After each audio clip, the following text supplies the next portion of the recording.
মহারাজ শিয়াল, এই যে আমি আপনার জন্য কালো জাম নিয়ে এসেছি, এই যে খেয়ে নিন। এসব কি জাম নিয়ে এসেছিস শুনি? এগুলো কি খেতে ভালো হয় নাকি? ছি, একদম বিশ্রী খেতে। নিয়ে যা বলছি, আর আমার জন্য একদম ভালো জাম নিয়ে আয়। এই রে মহারাজ, আপনি এখনো জাম খেয়ে দেখেননি? তাহলে কি করে জানলেন যে জামটা একদম মিষ্টি হয়নি? একবার তো আপনি খেয়ে দেখুন। কি, তুই কি না আমার মুখের উপর কথা বলছিস? তোর এত বড় সাহস এই রাজার মুখে মুখে কথা বলা? তুই জানিস না এই বন আমার দখলে, এক্ষুনি তোকে তাড়িয়ে দেব। না না মহারাজ, আমাকে তাড়িয়ে দেবেন না। এটা আমার বাবার ভিটে, আমি আপনার সব কথা শুনবো। আমি যাচ্ছি এক্ষুনি, আবার জাম নিয়ে আসবো। ছোট্ট ইঁদুর কাঁদতে কাঁদতে আবারও দুষ্টু শিয়ালের জন্য পাকা পাকা জাম আনতে যায়। সুন্দর এই মধুপুর বনের ঠিক মাঝখানে ছিল এই শিয়ালের দখলে। বনের উত্তর দিকে আর দক্ষিণ দিককে একত্রিত করে রেখেছে এই মধ্যস্থলটি। আর বনের এই মধ্যস্থল শিয়ালের দখলে থাকায় পাখিরা কেউ বনের এক প্রান্ত থেকে অন্য প্রান্তে যেতে পারত না, কারণ কেউ গেলেই শিয়ালের ফাঁদে পড়ে যেত। এই নিয়ে পাখিদের মাঝে সবসময় হইচই পড়ে যেত। কি কবুতর দাদা, তুমি নাকি অসুস্থ? সুখী দিদির কাছে তো তাই শুনেছি। তাহলে তুমি হঠাৎ এমন কষ্ট করে ভ্যান চালাচ্ছ কেন শুনি? তা না করে কি করব বল টুনি? শরীর অসুস্থ হলেও তো দুটো খেতে হয় আমাকে। সুখীও তো আর বাহিরে কাজ করতে পারে না, কাজ না করলে কি খাবো? কেন, তোমার কি জমি নেই? অন্যের দ্বারা চাষাবাদ তো করতে পারো নাকি? এভাবে কাজ করলে তুমি সুস্থ হওয়ার চাইতে আরো বেশি অসুস্থ হয়ে যাবে। হ্যাঁ, সেই ভাগ্য কি আর আছে টুনি? আমার সব জমি তো বনের মধ্যস্থলে, কত ফসল ফলমূল চাষ করেছি, কিন্তু এখন তো ওই জায়গাগুলো সব শিয়ালের দখলে। শিয়ালের ভয়ে তো কেউ যেতে সাহস পায় না। আমার ভাগ্যটাই খারাপ টুনি। থাক, চললাম।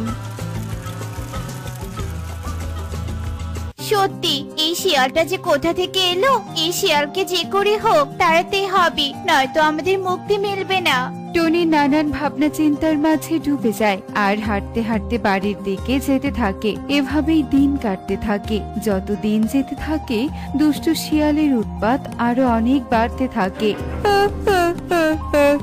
পাখিগুলো আজকাল এদিকে আসেই না।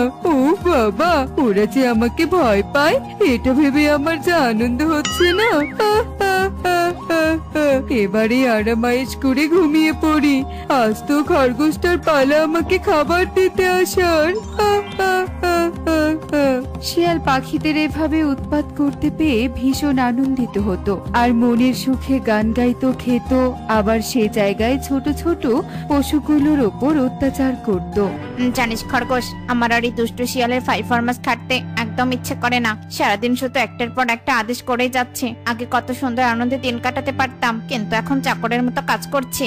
তো একদম ঠিক কথাই বলছিস ইঁদুর। নিজের খাবারই জোগাতে পারি না, আবার শিয়ালের জন্য রোজ রোজ পুষ্টিকর ফলমূল জোগাড় করতে হয়। তোকে কতবার বলেছি চল পালিয়ে যাই, তুই তো শুনিস না। বিপদে পালিয়ে যাওয়া বুদ্ধিমানের কাজ নয় খরগোশ, এটা আমাদের নিজেদের বাড়ি। তুই চিন্তা করিস না, দেখবি একদিন ঠিক ওই দুষ্টু শিয়াল শাস্তি পাবে। কেউ তো আসবে ওকে উচিত শিক্ষা দিতে।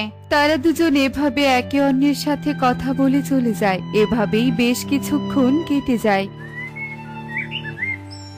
টনি রে টনি, শোন, একটা খবর এসেছে। ওই বনের দিক থেকে টেলিফোন এসেছিল। তোর মিনু মাসি নাকি অসুস্থ, তোকে দেখতে চেয়েছে। সে কি কথা? আমার মিনু মাসি অসুস্থ?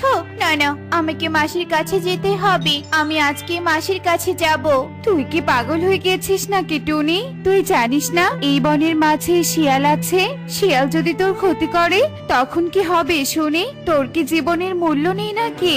আমার এই জীবনে মাসি ছাড়া আমার আর কেউ নেই দিদি। আমি যে করে হোক মাসির কাছে যাব। তাছাড়া আমি হলাম বুদ্ধিমতী টুনি, আমি বুদ্ধি দিয়ে মাসির কাছে যাব। ঠিক আছে টুনি, তুই যা ভালো মনে করিস তাই হবে। এবার আমি চললাম রে। কাকুলি তার বাড়িতে চলে যায়। এদিকে টুনি তার ব্যাগ নিয়ে মাসির বাড়ির উদ্দেশ্যে রওনা দেয়। পথেই দুষ্টু শিয়ালের সামনে পড়ে যায়। এই পাখি, এই দাঁড়া দাঁড়া বলছি, তোর এত বড় সাহস! তুই কি না আমার বনে চলে এসেছিস? এবার তো তোকে আমার যেতে হবে। মহারাজ, আপনি কি না আপনার এই ছোট্ট প্রজাকে খেয়ে ফেলবেন? আমি যাচ্ছিলাম মাসির বাড়ি, তাই আপনার বন দিয়ে যাচ্ছি। আমরা পাখিরা আপনার কত বড় ভক্ত আপনি জানেন? আমাকে খেলে তো আপনার একটা ভক্ত কমে যাবে।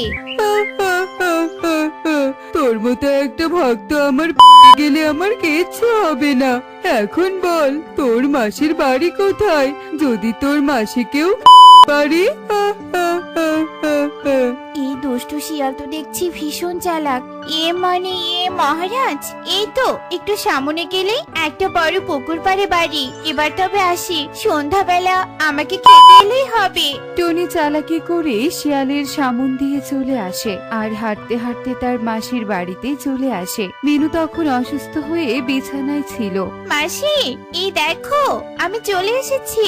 কতদিন পর তোমার কাছে এলাম মাসি। মা টুনি, তুই এসেছিস? আয় মা, আয় আমার কাছে এসে বস। তোকে কতদিন পর দেখলাম। কষ্ট পেও না মাসি, আমি তোমাকে এখন থেকে রোজ দেখতে আসবো। টনি তার মাসির সাথে কথা বলতে থাকে। আরে আরে, টুনির কথা মতো তো পুকুর পাড়ে চলে এলাম, কিন্তু এখানে তো কোনো বাড়ি নেই। তার মানে পাখিটা কি আমাকে বোকা বানিয়েছে? কিন্তু ওকে তো আমি ছাড়বো না, ওকে আমি উচিত শিক্ষা দিয়েই ছাড়বো। শিয়াল ভীষণ রেগে যায় আর রেগে সেখান থেকে চলে আসে। অন্ধকার তো নেমে এলো, এখন এই অন্ধকারে শিয়াল আমাকে দেখতে পারবে না। মনে হয় ঘুমিয়ে পড়েছে। চুপি চুপি বাড়ি চলে যাই। থাকো মাসি, আমি আবার কালকে আসবো।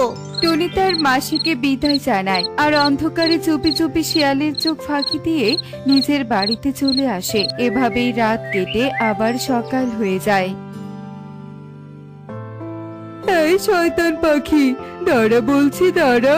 কাল আমাকে বোকা বানিয়েছিস, কিন্তু আজ আমাকে বোকা বানাতে পারবি না। আরে রাজা মশাই, আপনাকে আমি বোকা বানালাম কি করে? আমি তো মাসি সহ কাল সারাদিন আপনার জন্য অপেক্ষা করেছি, কিন্তু আপনি তো আসেননি। চুপ কর মিথ্যেবাদী পাখি। আমি পুকুর পাড়ে গিয়েছিলাম, কিন্তু তোর মাসির বাড়ি দেখতে পাইনি।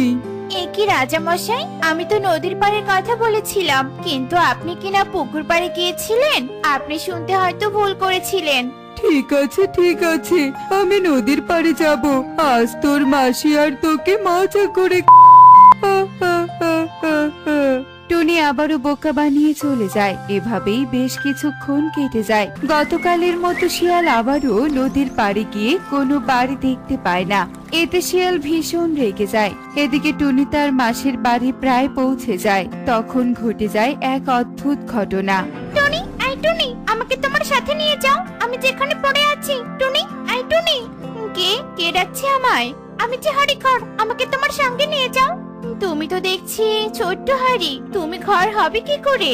আমাকে তোমার মাসির বাড়ির উঠোনে রাখলেই আমি অনেক বড় হয়ে যাব আর তোমার কোনো বিপদে সাহায্য করতে পারবো। আমাকে নিয়ে যাও না। হাড়ি ঘরের কথা শুনে টুনি হাড়িটিকে তার মাসির বাড়িতে নিয়ে যায় আর হাড়িটি উঠানে রাখতেই হাড়িটি বড় ঘরে পরিণত হয়। এ দেখে টুনি অবাক হয়ে যায়। এভাবেই সেই দিন কেটে যায়। টুনি আগের মতোই চুপি চুপি বাড়িতে চলে আসে। পরদিন আরে আরে, আজ দুষ্টু শিয়ালটা আমার পথ আটকালো না কেন? মনে হয় আজ কোথাও গেছে। ভালোই হলো। আজ তোর পিছু পিছু গিয়ে ঠিক বাড়ি চিনে নিব। শিয়াল টুনির মাসির বাড়ির পিছু পিছু গিয়ে বনে আসে।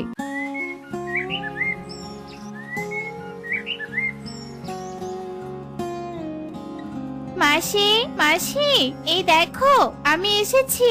বেটা শিয়ালটা দুদিন থেকে একটু বিরক্ত করছে না। এ কি মাসি, তুমি এভাবে কাঁথা গায়ে দিয়ে শুয়ে আছো কেন? আরে আরে, মাসিকে এত লম্বা লাগছে কেন? ও, এটা তো বেটা শিয়াল, পা বের হয়ে আছে।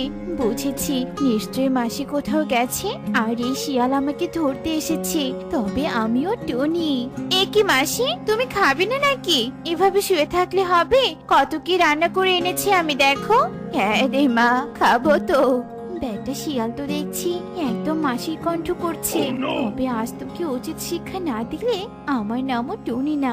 আচ্ছা ঠিক আছে মাসি, আমি হাড়ি ঘরে খাবার রাখছি, তুমি গিয়ে খেয়ে নাও। আমি নদী থেকে আসছি। যা যা, এখন আমি মন্ডা মিঠাই খাবো আর পরে তোদের দুজনকে খাবো। টুনি নদীতে যাওয়ার নাম করে আড়ালে লুকিয়ে থাকে। এদিকে শিয়াল যেই না হাড়ি ঘরে যায় অমনি টুনি বাহির থেকে হাড়ি ঘরের দরজা লাগিয়ে দেয়। আরে আরে, কে দরজা লাগিয়ে দিলি? খোল বলছি, খোল।